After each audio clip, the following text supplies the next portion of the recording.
नमस्कार। राजस्थान की तमाम फटाफट खबरों में आपका स्वागत है। राजस्थान की खबरों के लिए आपसे निवेदन कि यदि आपने हमारे चैनल को सब्सक्राइब नहीं किया है तो कृपया करके राजस्थान की खबरों के लिए आपके अपने चैनल को सब्सक्राइब कर लें। आप सब्सक्राइब करते हैं तो हमें हिम्मत होती है सही और सच्ची खबरें आप तक पहुंचाने के, वरना मीडिया में किस तरह की खबरें आपको पेश की जाती है यह आप भली भांति जानते हैं। लेकिन आप अपने बेरोजगारी को, आप अपनी महंगी शिक्षा को या इस तरह की कोई भी जो आपकी समस्या है उन पर चर्चा करते रहिए, क्योंकि मीडिया के पास आपकी समस्याओं के लिए कोई स्थान नहीं है, कोई चर्चा नहीं है, कोई कवरेज नहीं है। तो क्या है आज की बड़ी खबरें? राजस्थान सरकार ने उन कर्मचारियों के परिजनों को बड़ी राहत देने का निर्णय लिया जो ड्यूटी के दौरान बीमारी के कारण स्थायी रूप से पूर्ण दिव्यांग हो जाने पर नौकरी करने में सक्षम नहीं रहते। सरकार ने घोषणा की कि ऐसे कर्मचारियों के पात्र आश्रितों को भी अनुकंपा नियुक्ति दी जा सकेगी। विधानसभा में मंगलवार को नोहर विधायक अमित चाचाड़ ने 11 साल से कोमा में चल रहे हनुमानगढ़ जिले के लल्लाना निवासी कांस्टेबल सुभाष चंद्र के परिवार को अनुकंपा नियुक्ति देने का मामला ध्यान आकर्षण प्रस्ताव के जरिए उठाया। इस पर संसदीय कार्य मंत्री जोगाराम पटेल ने कहा कि यह मानवीय मूल्यों से जुड़ा विषय है और सरकार ऐसे मामलों में राहत देने का प्रयास करेगी। तो बड़ी खबर, नौकरी के दौरान स्थायी दिव्यांगता पर आश्रितों को मिलेगी अनुकंपा नियुक्ति। बड़ी राहत, जो इस तरह से दिव्यांग हो जाते हैं उनको नौकरी, उनके परिवार को अनुकंपा नियुक्ति देने के लिए बड़ी राहत। प्राइवेट बस ऑपरेटर्स और परिवहन विभाग के बीच मंगलवार को दूसरे दौर की वार्ता भी बेनतीजा रहने से हड़ताल पर गतिरोध और गहरा गया है। परिवहन आयुक्त के साथ हुई बैठक में सहमति नहीं बन पाई। ऑपरेटर्स ने अब आरटीओ द्वितीय धर्मेंद्र चौधरी और इंस्पेक्टर राजेश चौधरी को एपीओ करने की पहली शर्त रख दी है। उनका कहना है कि इन अधिकारियों को एपीओ किए जाने के बाद ही तीसरे दौर की वार्ता होगी। सामान्य दिनों में राजस्थान में प्राइवेट और रोडवेज की करीब 35,000 बसों का संचालन होता है और रोजाना लगभग 25 लाख यात्री सफर करते हैं। लेकिन हड़ताल के बाद अब केवल रोडवेज की 3300 बसें ही संचालित हो रही है। 25 लाख यात्री सफर करते हैं, लेकिन फिर भी कितनी कवरेज है, कितनी मीडिया पर इसकी चर्चा है, यह आप भली भांति जानते हैं। अगर आपको लगता है कि ऐसा नहीं है तो आज शाम को ही आप मीडिया पर चर्चा देखें कि मीडिया पर चर्चा कौन सी फालतू की बातों पर होती है जिसका आपको दूर दूर तक कोई लेना देना नहीं है, उससे आपकी कहीं पर भी कोई समस्याओं का हल निकलने वाला नहीं है। इसलिए आप मीडिया पर नजर रखें और आप अपनी समस्याओं पर चर्चा करते रहें। यूजीसी के इक्विटी रेगुलेशन का विवाद अब तक थमा भी नहीं था और विश्वविद्यालयों में अस्थायी भर्ती को लेकर निकाले गए नए आदेश ने भी तूल पकड़ लिया है। यूजीसी ने department of personal and training के नियमों का हवाला देते हुए सभी विश्वविद्यालयों के कुलपति को पत्र लिखकर कहा है कि किसी भी विश्वविद्यालय में अगर 45 दिन से अधिक समय के लिए कोई भी अस्थायी भर्ती की जाती है तो आरक्षण नियमों का पालना करनी होगी। शिक्षक, गैर शिक्षक और प्रशासनिक कर्मचारी की अस्थायी नियुक्ति की जाती है तो उसमें SC, ST, OBC को नियमानुसार आरक्षण लागू करना अनिवार्य है। अब विभिन्न वर्गों ने इसमें EWS आरक्षण को अनदेखा करने का आरोप लगाया, साथ ही EWS को भी शामिल करने की मांग की है। यानी नंबर आएगा सभी का, लेकिन समय लगता है। तो इनमें विश्वविद्यालय में संविदा कर्मियों के लिए आरक्षण अनिवार्य, EWS शामिल नहीं। तो एक नए आदेश के साथ अब देखना यह है कि यूजीसी के नए आदेश का विभिन्न संगठनों ने जताया विरोध, EWS को भी लाभ देने की मांग उठाई। फरवरी में ही चुभने वाली गर्मी शुरू हो गई है। हाल ही में सक्रिय कमजोर पश्चिमी विक्षोभ का असर खत्म होने के बाद मौसम शुष्क हो चला है। 24 घंटों में ज्यादातर शहरों में पारे में 2 डिग्री तक बढ़ोतरी दर्ज की गई है। पारा सामान्य से 5 डिग्री तक ज्यादा रहा। 8 शहरों में दिन का तापमान 33 डिग्री पार चला गया। बाड़मेर में 36.4 डिग्री पहुंच गया। उधर मौसम विभाग का कहना है कि होली मार्च के पहले सप्ताह तक गर्मी का असर बढ़ेगा और पश्चिमी राजस्थान में तापमान 40 डिग्री तक पहुंचने के आसार हैं। यानी आपके लिए गर्मी आ गई है। स्वागत कीजिए। 8 शहरों में दिन का पारा 33 पार, होली तक 40 डिग्री पहुंचेगा। मौसम का मजा लीजिए। राजस्थान यूनिवर्सिटी, मोहनलाल सुखाड़िया विश्वविद्यालय उदयपुर और मत्स्य विश्वविद्यालय अलवर में विमर्श शुल्क के नाम पर 223 करोड़ रुपए वसूलने का मामला विधानसभा में उठने के बाद अब फीस संरचना को लेकर बहस तेज हो गई है।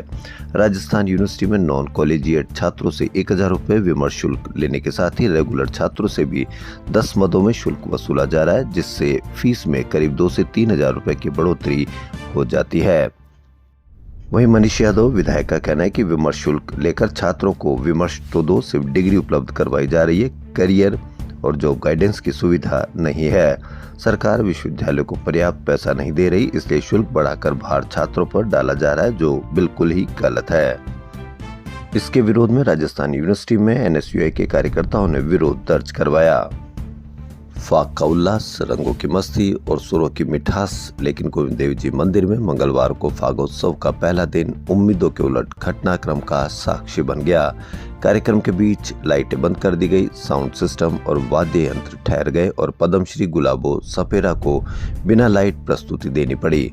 गोविंद देव जी मंदिर में 3 दिवसीय फागोत्सव की शुरुआत मंगलवार से हुई। सुबह 10 बजे से ही बड़ी संख्या में श्रद्धालु सत्संग भवन में जुटने लगे थे। गोविंद घर अंधेरो भयो, मंदिर प्रबंधन ने कार्यक्रम में बिजली गुल की बिना साउंड लाइट प्रस्तुति दी।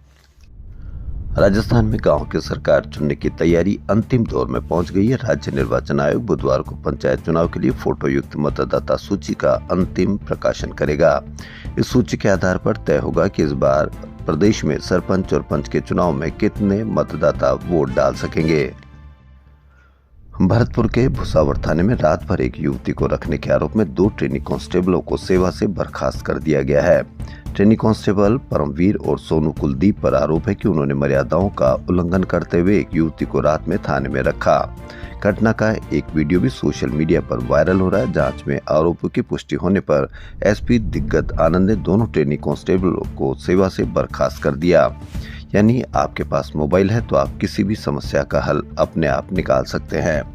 हर जगह मोबाइलों ने कई लोगों की समस्याओं को निजात दी है, इसलिए आपसे भी निवेदन, यदि आप कहीं पर भी समस्या देखें तो 181 पर शिकायत कीजिए। यदि नहीं कर सकते तो मोबाइल से तो कम से कम आप वीडियो बना ही सकते हो। पूर्व मंत्री प्रताप सिंह खाचरियावास ने गो हत्या के विरोध में समर्थकों के साथ पदयात्रा की। वे खाचरियावास हाउस सिविल लाइन से पेट्रोल पंप बालाजी तक पहुंचे और वहां हनुमान चालीसा का पाठ किया। गोहत्या के खिलाफ नारों के साथ प्रशासन से मांग की कि गाय की हत्या करने वालों को तुरंत गिरफ्तार किया जाए। आज कांग्रेस के नवनियुक्त शहर जिला अध्यक्ष सुनील शर्मा पदभार ग्रहण करेंगे।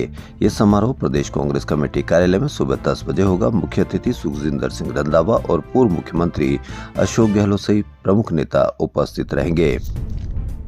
राजस्थान कर्मचारी चयन बोर्ड की ओर से आयोजित की गई चतुर्श्रेणी कर्मचारी भर्ती में इन दिनों दस्तावेज सत्यापन के लिए स्क्रूटनी फॉर्म भरवाए जा रहे हैं। इस भर्ती में अभ्यर्थी की योग्यता 10वीं पास थी। ऐसे में उन्हें ऑनलाइन स्क्रूटनी फॉर्म भरने में तकनीकी समस्या का सामना करना पड़ा। साथ ही अभ्यर्थियों की संख्या अधिक होने से वेबसाइट भी कई बार हैंग हो रही थी। इस कारण अंतिम तिथि तक करीब 20,000 अभ्यर्थी स्क्रूटनी फॉर्म भरने से वंचित हो गए। स्क्रूटनी फॉर्म के अभाव में दस्तावेज सत्यापन की प्रक्रिया से भी बाहर हो गए। अभ्यर्थियों ने बोर्ड के सामने वंचितों को स्क्रूटनी फॉर्म भरने का मौका देने की मांग रखी है। एशियन चैंपियनशिप की विजेता लैक्रोस टीमों के सदस्यों के लिए मंगलवार का दिन यादगार बन गया। इन्हें जयपुर में राज्यपाल हरिभाऊ बागड़े और मुख्यमंत्री भजनलाल शर्मा दोनों ने सम्मानित किया। रियाद में हुई एशियन चैंपियनशिप में भारत की दोनों ही टीमें चैंपियन बनी थी। इन टीमों में 50% से ज्यादा खिलाड़ी उदयपुर राजस्थान के आदिवासी इलाकों के हैं। अन्य पिछड़ा वर्ग से जुड़ी जातियों में माली सैनी समाज ने 12% अलग आरक्षण मांगा है। इस मांग को लेकर समाज के लोग बुधवार को यानी आज जयपुर विधानसभा का घेराव करेंगे। इस घेराव में प्रदेश भर से आए सैनी समाज के लोग शामिल होंगे। आरक्षण संघर्ष समिति के आह्वान पर माली सैनी, कुशवाहा, शाक्य, मौर्य व सुमन समाज के सैकड़ों लोग 11 सूत्री मांगों को लेकर राजस्थान के गांव-गांव, कस्बों और शहरों से समाज के लोग भरतपुर के गंधार से जयपुर विधानसभा के लिए जन अधिकार यात्रा निकाल रहे हैं। विधानसभा में खाद्य एवं नागरिक आपूर्ति मंत्री सुमित गुदारा ने कहा कि विश्व खाद्य कार्यक्रम के तहत राज्य में 3 अनाज एटीएम स्थापित किए जाएंगे। जयपुर, भरतपुर और बीकानेर जिलों का चयन किया गया है। अनाज एटीएम की स्थापना से राशन वितरण की प्रक्रिया सुगम तथा पारदर्शी होगी। इससे 24 घंटे अनाज उपलब्ध रहेगा। 9 लाख लोग और खाद्य सुरक्षा से जुड़ सकेंगे। विधानसभा में शून्यकाल के दौरान व्यापारियों और आम लोगों को गैंगस्टर से मिलने वाली धमकियों का मुद्दा छाया रहा। निर्दलीय विधायक ने मामला उठाया तो नेता प्रतिपक्ष ने इस पर अलग से चर्चा करने की मांग स्पीकर से की। देवनानी ने आधे घंटे का समय देने का आश्वासन दिया। इससे पहले गृह राज्य मंत्री बेडम के जवाब के दौरान विपक्ष ने हंगामा कर दिया। महिलाओं में आत्मविश्वास, साहस और ड्राइविंग कौशल को प्रोत्साहित करने एवं स्वास्थ्य के प्रति जागरूकता फैलाने के उद्देश्य से पिंक वुमन या फन कार रैली का आयोजन किया जाएगा। रैली 1 मार्च को सुबह 7 बजे मानसरोवर स्थित सिटी पार्क से रवाना होगी। जयपुर में संविदा कार्मिक का उग्र प्रदर्शन, नियमितीकरण की मांग तेज। जी हां, पूरी खबर सुनने के लिए आपसे निवेदन की यदि आपने हमारे चैनल को सब्सक्राइब नहीं किया है तो कृपया करके आपके अपने चैनल को सब्सक्राइब कर लें। तो क्या है आज की बड़ी खबर? राजस्थान पंचायत शिक्षक और विद्यालय सहायक की।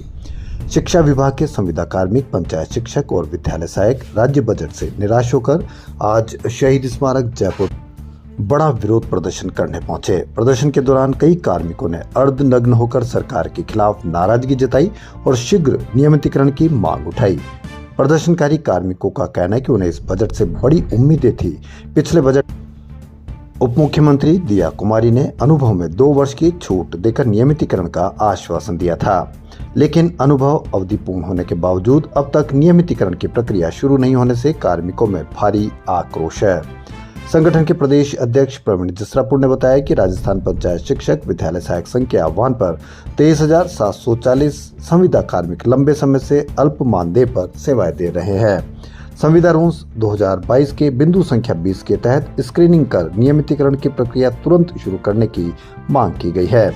धरने को एकीकृत महासंघ के प्रदेश अध्यक्ष गजेंद्र सिंह राठौड़, रामोतार ठेकला, विनोद शर्मा जयपुर, रमेश दुआ चूरू, संपत जाट चित्तौड़, अमरदास वैष्णव, जितेंद्र मेहता, प्रमोद भिंडा, केसुरा मेघवाल, शंकर राज पुरोहित, लता ओझा, पुरुषोत्तम शर्मा करौली से, राजवीर गुर्जर, दिनेश मीणा, भरत पटेल, मयंक शर्मा और चोलाराम परिहार सहित कई वक्ताओं ने संबोधित किया। वक्ताओं ने सरकार पर वादा खिलाफी का आरोप लगाते हुए चेतावनी दी कि यदि शीघ्र निर्णय नहीं लिया गया तो आंदोलन को प्रदेश व्यापी रूप दिया जाएगा। उन्होंने कहा कि यदि समय रहते सरकार ने नियमितीकरण की प्रक्रिया आरंभ नहीं की तो शिक्षा विभाग में कार्यरत लगभग 40,000 संविदा कार्मिक आंदोलन की राह पर उतरेंगे और आगामी पंचायत चुनाव का भी विरोध करेंगे। प्रदर्शन के दौरान पुलिस बल तैनात रहा और स्थिति नियंत्रण में रही। कार्मिकों ने सरकार से जल्द सकारात्मक निर्णय लेने की मांग दोहराई ताकि वर्षों से लंबित नियमितीकरण का रास्ता साफ हो सके। तो बड़ी खबर, संगठन के प्रदेश अध्यक्ष प्रवीण जसरापुर और साथियों ने दिया आज शहीद स्मारक पर बड़ा धरना। अब देखना यह है कि धरने का असर कितना रहेगा और कब तक नियमितीकरण होंगे संविदा कार्मिक। खबरों में फिलहाल इतना ही। एक बार पुनः आपसे निवेदन कि यदि आपने हमारे चैनल को सब्सक्राइब नहीं किया तो कृपया करके आपके अपने चैनल को सब्सक्राइब कर लें। धन्यवाद।